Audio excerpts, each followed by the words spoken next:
Hey y'all, how y'all doing? It's me, Ty B. Welcome back to Real Life with Ty B. And I wanted to log back in. I didn't make a video yesterday. I know I said I was, but I didn't. So you're getting it today. Okay? You're getting it right now. So as you all know, I am currently recovering from hysterectomy surgery, and I had a laparoscopic hysterectomy, and they took everything except for the ovaries, okay, so that I wouldn't go into early menopause. So I had my first pre-op appointment on Monday. So on Monday, got dressed. My husband helped me do a lot of things, and I put on my, as you seen before in my first video, I put on my hysterectomy pillow and I left out. Okay, I put on the hysterectomy pillow because I thought it would make my doctor look at me like, oh, okay, she still needs the pillow. She's still, in the beginning stages of healing, and she saw right through that. She saw right through my hysterectomy pillow. She just was like, what is that? And I would think that because she does a lot of hysterectomies that she would have seen one of the pillows before, but I guess not. So I had on my hysterectomy pillow, and we went on our journey, me and my pillow, to my post-op appointment. Now at this appointment, when I come in, she tells me, okay, yeah, everything looks good. We sent off your uterus to the pathologist, and it's benign. I'm like, okay, I didn't even know we were testing for that. I don't know if she didn't tell me if they were looking for any cancer or anything, because she never mentioned that to me. So when she told me it was benign, I was just like, okay, like shocked, but also very happy that it's benign. She asked me, what else have I been drinking? I've been drinking straight water, okay? I drank water all the way up until she told me I could have coffee and tea. Then when I get to my appointment, she's telling me, oh, how much coffee and how much tea are you drinking? You shouldn't be drinking that much. I'm like, okay, I have 1 cup of 8-ounce coffee in the morning, and my husband took me down to 6 ounces because he noticed that I wasn't drinking the whole 8 ounces, which is kind of petty to me because I feel like it's still the same K cup, but whatever. He brought me down from 8 ounces to 6 ounces in the morning. Then I drank tea some days, not every day, but if I do want something other than water, I will drink some tea. And she's like, oh, what kind of tea are you drinking? Are you drinking black tea? No, I'm not a black tea drinker. That's just not me. Okay, I want some peach tea. I want a little pineapple tea. I want a little green tea here and there. Here and there, I want that. And then I want some lemon ginger tea. But my favorite is like a citrus type of tea, and peppermint tea. Peppermint tea, mint tea, spearmint tea. I want to drink that all the time. I will drink some raspberry tea if I'm having pain, but since I have a hysterectomy, I won't be having a lot of cramping and menstrual pains how I used to have them back in the day, which was 3 weeks ago. I won't be having that anymore because I don't, I'm blessed.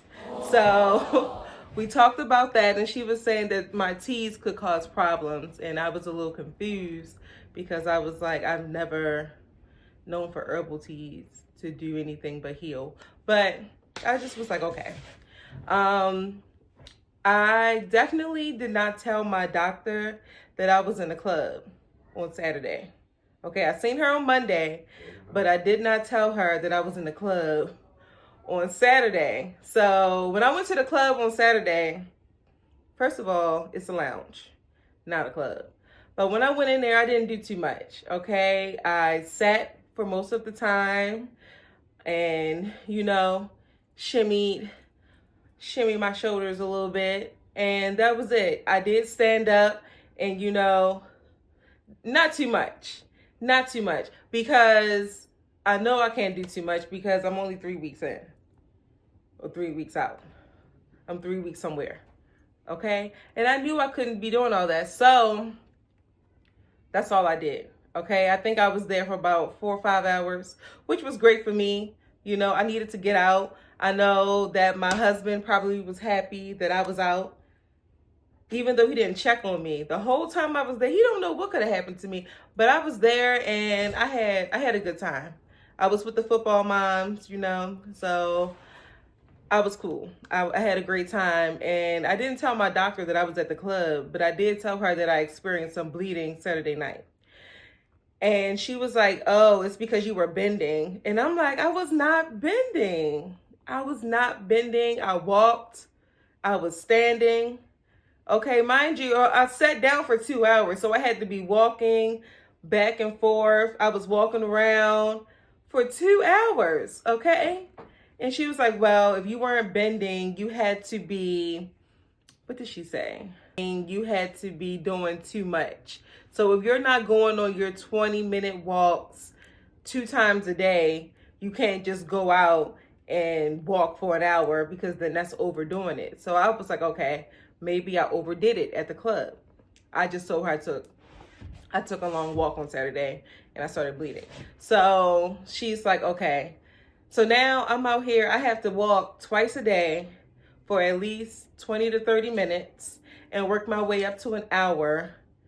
And mind you, I feel great. I don't feel like anything is going on. So I'm like, why can't I walk for 2 hours? I feel great enough to do it. But she's like, you just can't.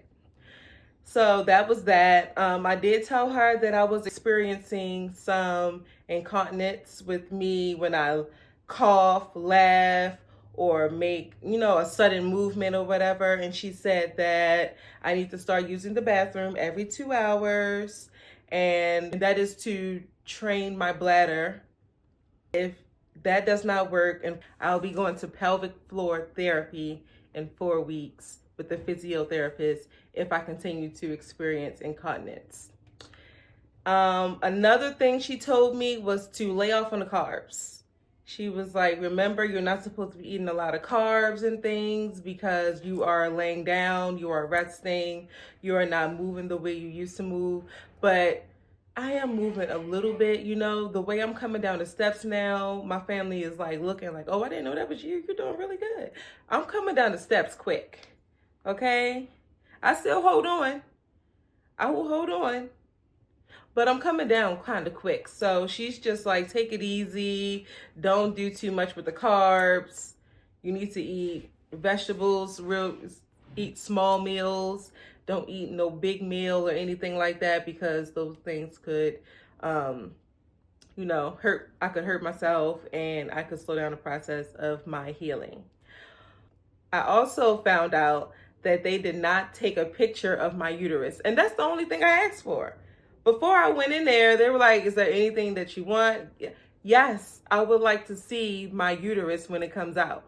And being as though I feel like I have no pain, I feel pressure, okay? But I wanted to see my uterus, okay? I don't know why, but I wanted to see my uterus when it came out, and they definitely did not snap a pic for me. And that's cool. They didn't snap a pic. She was like, they didn't have that. And I was like, well, can you get one? And she was like, no, it's gone. We sent it off to the pathologist, which reminds me, you did not have an IUD. I did not take an IUD out of you.